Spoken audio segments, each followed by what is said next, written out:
I love that we just went from football to full homesteader in like two Yeah, minutes. you're getting me going. So two things that are like my life, basically. Love it. Hi, welcome to Shootin' the Sport, where I sit down with your favorite athletes, coaches, and people in the industry to tell their stories and just shoot the. I'm Matison Little, and our guest today is a quarterback in the UFL, a husband, a father, and a farmer.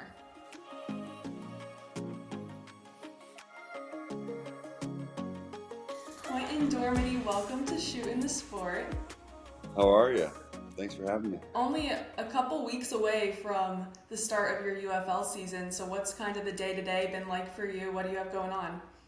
Yeah, just trying to kind of get to that last bit of playing shape. Body's feeling good. Just trying to more so get the arm in shape and make sure that I'm ready to roll for the long training camp days.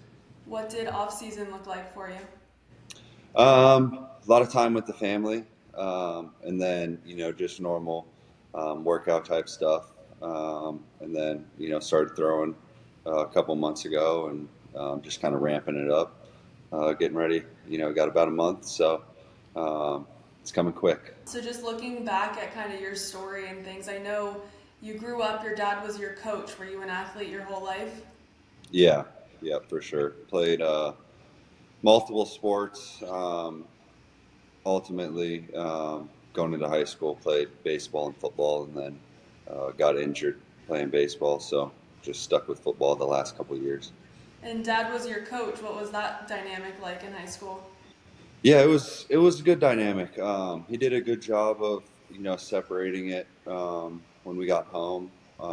So obviously pushed me on the field, and then it was more just dad at home. Good. Did you have any siblings growing up? What was family life like?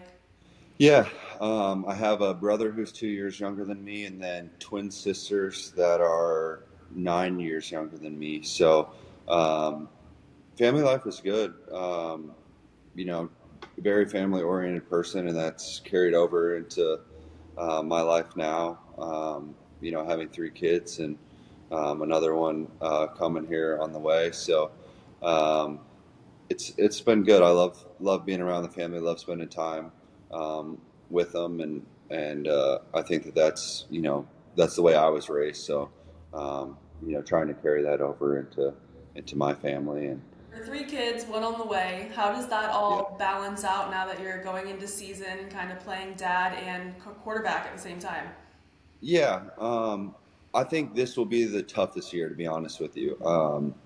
Just because they're getting older now. Like our oldest is 4, and obviously in Orlando, you saw them, but they were so much younger, and at that age they really don't know. They're just like kind of going with the flow. They're happy to see dad, on the weekends when they would come to games and stuff. But um, this year they are already starting to understand. Like even me, just like leaving the house to go throw in the afternoons, like they're like, "You're leaving? Like, are you coming back?" Like, I'm like, "Yeah, I'm just going to throw. I'll be back." Like, so that I think that'll be really hard. With me having to leave, and um, kind of the tentative plan right now is because so we have a 4-year-old and then twins Hmm. that just turned 3, and they were born at 24 weeks, so very early. Not quite sure exactly what caused it. There could could have been a couple things. One, it just could have been her having twins, Yeah. but so she's having a lot more doctor's appointments and things, just monitoring it a lot more closely. So might not get to see them as much as I have the past 2 seasons. So that'll be a challenge, especially like I said with the kids, like understanding Yeah. that dad's gone. So A big sacrifice. I know the twins were really little when we were both in yeah. Orlando, um, so that was kind of not a struggle, but a sacrifice you made there. Why is it so important to you to be able to sacrifice those things and play football? Yeah, I mean, this is the only thing that I've known my whole life, really. Like we, talked about, just growing up around it. I don't know anything else. and love playing football. And right now, it's a way to provide. So that's kind of what keeps me going. And obviously, also just the dream of playing in the NFL. That's the scary thing, like in sports in general, no matter what position you are, what team it is, like there's so much uncertainty, For and sure. it's just trying to figure out your why. And it seems like you have a pretty good why with your kids and wife, so that's good. But Yeah. your journey has kind of never been easier. You know, you never walked the straight and narrow. You battled injury from high school through college, three different colleges in the era of college athletics where the transfer portal isn't what it is today, and Yeah, all of those exactly. things. What was your college experience like? Yeah, I mean, you summed it up pretty good. It's just been rocky, really ever since high school. Like, um, other than the injury in high school and missing my junior season, um, high school was good. I mean, I don't like talking about it this way, but like I was the best player on my team. Like, um, was getting recruited by a bunch of big schools. Um, so everything seemed good, right? And then um, I got to Tennessee and got there early and went through spring ball, had good spring ball, learning the offense. The offensive coordinator that actually recruited me had left and went to the Tampa Bay Bucks to be the quarterback coach. So um, new offensive coordinator came in like right away within like a week or two of me getting there. So already kind of just like dealing with that kind of stuff um, and then go into camp, have a really good fall camp. Um, you know, basically get told that there's going to be two quarterbacks that are going to play at least to start, and we'll kind of see what happens as a true freshman. That ultimately didn't end up happening. So already like in the back of my mind, I'm like, okay, this like I don't like the way this is going. Um, End up being a backup for 2 years to Josh Dobbs, and then um, my junior year was my time, and still, never got announced as the starter and this and that. So like that was always in my head, and like got told that I was the starter, and it was pretty apparent, but they just like wouldn't say anything like to the team or anything. Like didn't want to hurt the guy's feelings. Like didn't make a whole lot of sense to me, and still doesn't. And ultimately went through training camp and banged up my shoulder in a training camp practice. Got hit when I wasn't supposed to, um, and played through it because that was my year. Like I had been waiting, right, and played through it, and ultimately they made the decision that they didn't want to stick with me, so they went with the other kid, and that's when I elected to have my surgery to get myself right for the next season, and transferred to Houston, and that was to talk about the kind of the transfer portal and that kind of stuff. Like that was that transfer was before the portal, so you like had to get paper signed and stuff, and like they could like limit where you could go and stuff. So like you couldn't go to another SEC school at that time. You couldn't go. They could literally like you can't go to this school. You can't go to that school. Like so, like if you if we were playing another school, like say Tennessee was playing Michigan, they could be like, yeah, you're not going to Michigan because we play you next year. So we ultimately ended up going to Houston um, for things that I was told that didn't come true either. And at that point, I'm 21 or 22, and like, so at that point, I thought like, okay, I kind of know the ins and outs of this. Like, I'm not gonna put up with the bull crap. Like, Right. I know what's gonna happen, and it didn't. And I'm like, so from that point on, I'm like, man, I can't trust none of these coaches. Like, I want everybody talks about I'm gonna treat you like an adult, and it's like honesty is like one of the pillars, right? Of Right. like being an adult and like having open conversation and open dialogue with people. And if you're not going to be honest and I can't trust you, then we don't have anything, Right. right? We're nothing. You're just another person to me. So ultimately ended up transferring from there after I redshirted, um, and then went to Central Michigan. with Coach McElwain, and had an amazing experience there. You know, I was to that point. I was, I didn't care about anything other than I just wanted to play. I Right. didn't care what the facilities looked like. I didn't care none of that.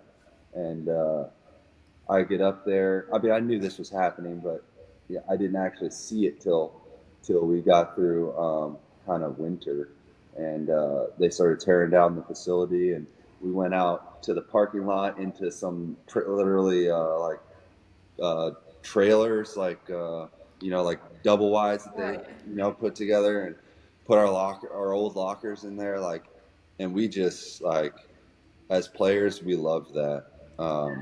Like it was all about ball.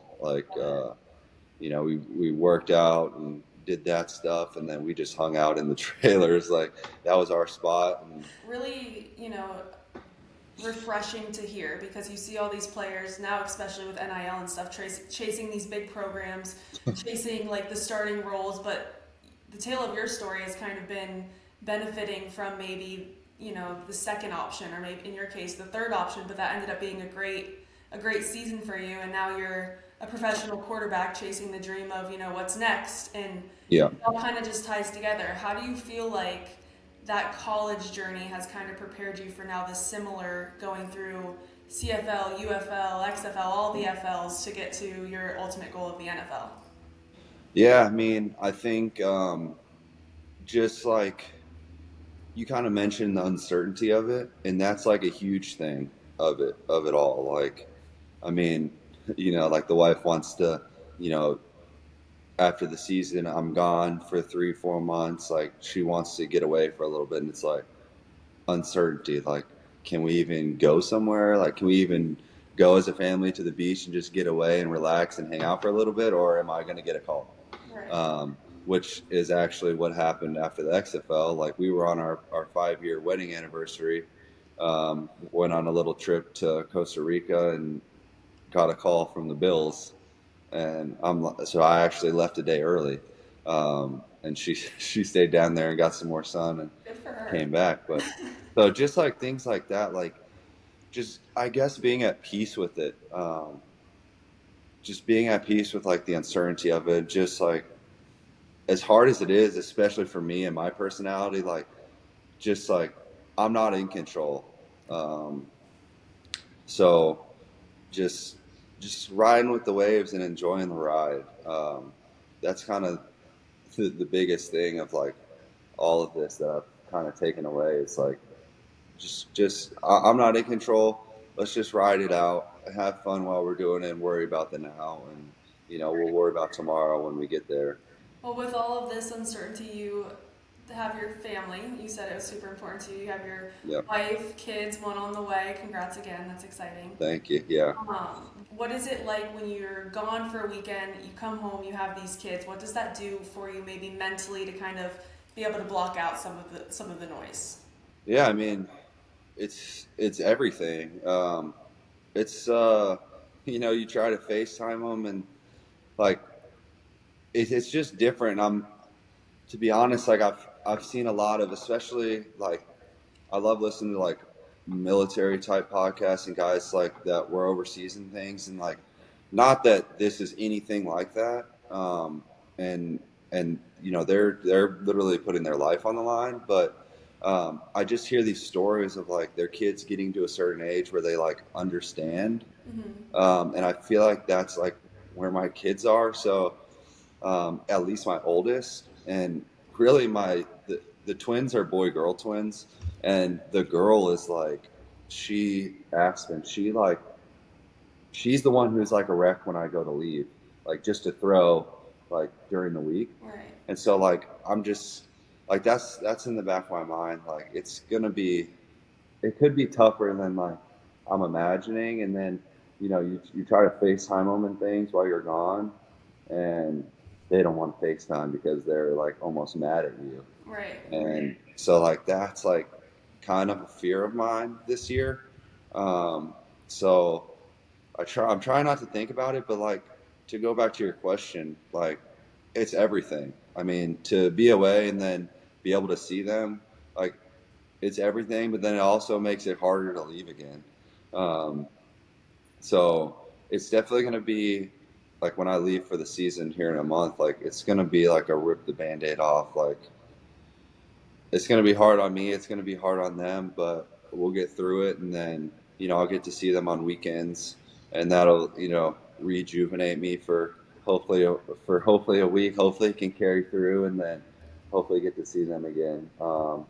With us living in Nashville area and playing in Memphis, like that's I think that's the way God wanted it. Like to be with the situation we're in with the wife being pregnant and um, just having to monitor a little more closely. Like, um, we don't think anything's going to happen. We just think it was a fluke. Like our oldest Manhattan, she went to full term and we had to like kick her out.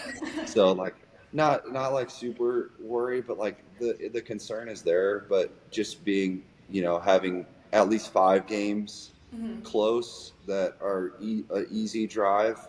And then I think we play in Birmingham, so that's a close drive. So, 5 or 6 weeks there, I'll get to see them for sure, will be which will be special. And to go back to really to connect this to the why, like they're my why, and for them for them to get to see me, like that means everything. Like they love seeing me play. Like my son went through like all summer. I get home in the middle of June because we went to the championship game, and like for the next 3 months, all he wanted to do was watch Daddy on TV. So my wife had the games recorded or whatever, and it's like we just watched the games on repeat, and that's all he wanted to do is watch Daddy play. So. It's awesome.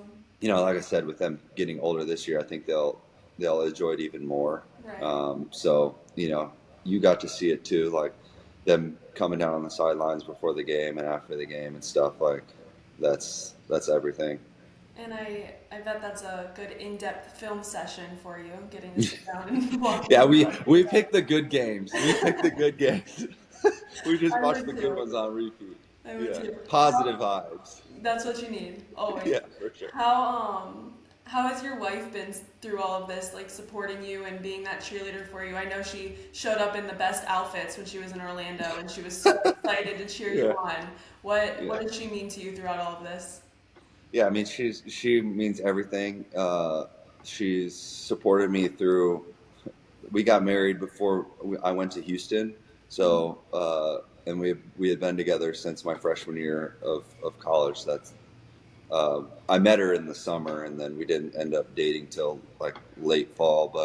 Um, but yeah, she's been with me through all of the roller coaster of it, and still supporting me to keep playing because um, you know she's obviously biased and that, but she thinks I can still play. I still think I can play. A lot of people do. It's just a matter of getting that one opportunity in the right situation that I can truly like have an opportunity to stick because I think I can do it. Right. Well, talking about something a little more, not football related. I mentioned it to you earlier. I love that you're a farmer. You're in your farmer era these days. Yeah. What's on your property? I see cows. I see all these animals. What's going on? Yeah, we have a bunch of horses. So my sister-in-law is a rodeo uh, cowgirl, I guess you could Okay. say. So we have some of the like older retired horses out here that come out here to live the best life because she's down in Texas. So got horses, got some miniature horses. Uh, my pride and joy is out there. My chickens laying all the eggs right now when they're not supposed to be laying eggs. So loving that. Um, yeah, got dogs and too many cats. Um, you know, yeah, we get random animals that show up that know there's food and they'll get fed, so they're here too. But yeah, no, that's I love it out here. I love having land and having animals, and um, we'll add to the collection per se here. Especially as the kids get older. It's really cool that they love being outside. This just happened the other day. So for Christmas, my son got a tractor. Okay. But they got the little 12 volt, which is like the normal one. Well, he got a 24 volt. So this thing moves. He's got to be able to get all the eggs in his Yeah. tractor. Oh, I try. That's another story. But yeah, he just wants to ride his tractor all day. So he just goes out the back door, gets on his tractor, and leaves. And for like 5 minutes, me and my wife, like, we'll let him go, but like we obviously are keeping an eye on him because we got bobcats and coyotes and Right. stuff out here. Just for precaution. But he's gone, and we're like, okay, like, I'm gonna go check on him. So I go out, I can't find him. I call his name. He comes running out of the barn, which is like 50 yards over my shoulder here. And he's got his tractor up there, and he's filling the tractor with hay because he's going to go feed the horses. So now that's their thing. So they just want to feed the horses. Get hay, get hay.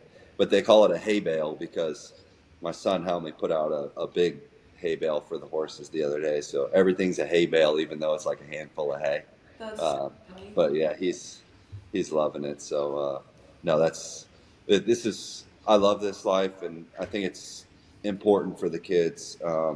If obviously we're very lucky, and not everyone can have the stuff that we have, um, but it's good for them to have some responsibility outside, and make sure that they take care of the cats, and they love collecting the chicken eggs. And um, because we've been getting so much, I just started, never done this, but started water glassing eggs, Okay. to basically preserve them for a year to 2 years. Just because all chickens go through like a dry spell, but ours go through them like in the random times. Like, they're not supposed to be laying right now, and right now we're getting about a dozen eggs, but there for like a month we were getting like 2 dozen eggs a day, That's crazy. and it's insane. So, I mean, we have like probably 30 hens, but yeah, I think it's really cool for the kids to see that. And my oldest daughter's been helping me water glass the eggs because I can't fit my hand in the jar, so she sets them in there for me. I love that we just went from football to full homesteader in like 2 Yeah, years. you're getting me going. So two things that are like my life, basically. Love it. I'm gonna hit you with some rapid fire questions, okay? Oh, here we go. The media coming out of you. Biggest in-season dad hack. I think it goes back to just like communicating, like whether it be like a quick FaceTime call or whatever, just trying to keep everyone involved because I couldn't do it without them, and they don't want me gone, and I don't, to be honest, want to be gone. But it is, that's just the way that this kind of profession is. So just trying like open communication, trying to stay involved the most that I can. If you weren't a quarterback, what position would you play? Ooh, um, probably have to say tight end. Okay. Why? Uh, just frame wise, I'd probably have to gain 10-ish pounds, but frame wise, and not the fastest guy, but uh, definitely understand things a quarterback, coming from the quarterback position. I understand some things, Got it. so uh, yeah, probably have to say that. If you had to play a different sport, baseball doesn't count because you played baseball. What sport would you Okay, play? probably golf. Okay. It's good. Not very good at it right now. Um, haven't have not played golf since um, my oldest was like one, probably. So it's been 3 years, but I enjoy golf. Just not on the top of my priority list. I get it. I bought clubs and I kept them for about 6 months and I resold them. Did you ever use them? Like twice. Okay. Twice, but it's Yeah. just I'm not patient enough to try to get good at something, so we're gonna stick with what we know at this point. Yeah. No, I hear you. Goals for the season, individual goals for the season. Um, Play really well. Um, you know, I think that's very broad, but if I play well, I think that means that a lot of other people are playing well, and that's everyone's goal, especially in a league like this, because that's gonna give us the best chance to have opportunities. Right. So when I say that, it's not even like a selfish thing. It's like yeah, that's my goal is to play well and put up big numbers and that, but in turn, that means that the O line's blocking well, uh, the running back is playing really well and either blocking well, running well because passing lanes are opening. It all ties together, and then on top of that, then the receivers are getting their yards too. So, yeah, that's the ultimate goals, and to have fun. Just go out and have fun. I think then the playing well will come. What are your thoughts on the UFL kickoff rules transferring to the NFL now? I think it's stupid. I, like I don't know. Like as a quarterback, like some of the rules I love, but then yet again, like you look at our league and they ain't protecting us worth anything. We're just another guy out there. So, and I think that you've seen that in certain situations, like quarterbacks getting hurt and having to bring guys in, and there's just not enough time to teach things, and so it's a big mess. But yeah, the kickoff rule thing, I'll just never understand. I think um, it's you sign up to play. Like yeah, I get trying to take injuries away, but like we're just making the game a lot softer than it needs to be. What's next for Quinten Dormady? Where are you going to be in 5 years from now? Oh, that's a good question. That's probably the hardest thing to answer because, to be honest with you, I don't know. Um, and that's like I hate to word it this way, but for lack of better words and a better way to explain it, that's like my biggest fear. It's like I don't know. Um, like we talked about earlier, like all I know is football and sports, and I don't want to be a coach um, because I've seen how that goes. I went into college thinking I wanted to be a college coach, and I it took me about 2 months to figure out if that is not what I wanted to do. I don't know where I would love to be in 5 years is running a ranch. Will that be happening? Probably not. I think Um, you're off to a good start. yeah. So thank you for throwing me under the bus there and asking me the tough question. But yeah, I really don't know. I know one thing that I'll have is my faith and my family. So um, the rest will hopefully work itself out. Right. Well, thank you so much. This was fun. Yeah, for Thank you for sure. coming No, on thanks for Shootin' having the me. Sport. And good luck this Yeah, season. I appreciate it. Thanks for having me and giving me the opportunity to come on. And yeah, it was good catching up and Yep. talking with you. And um, thank you.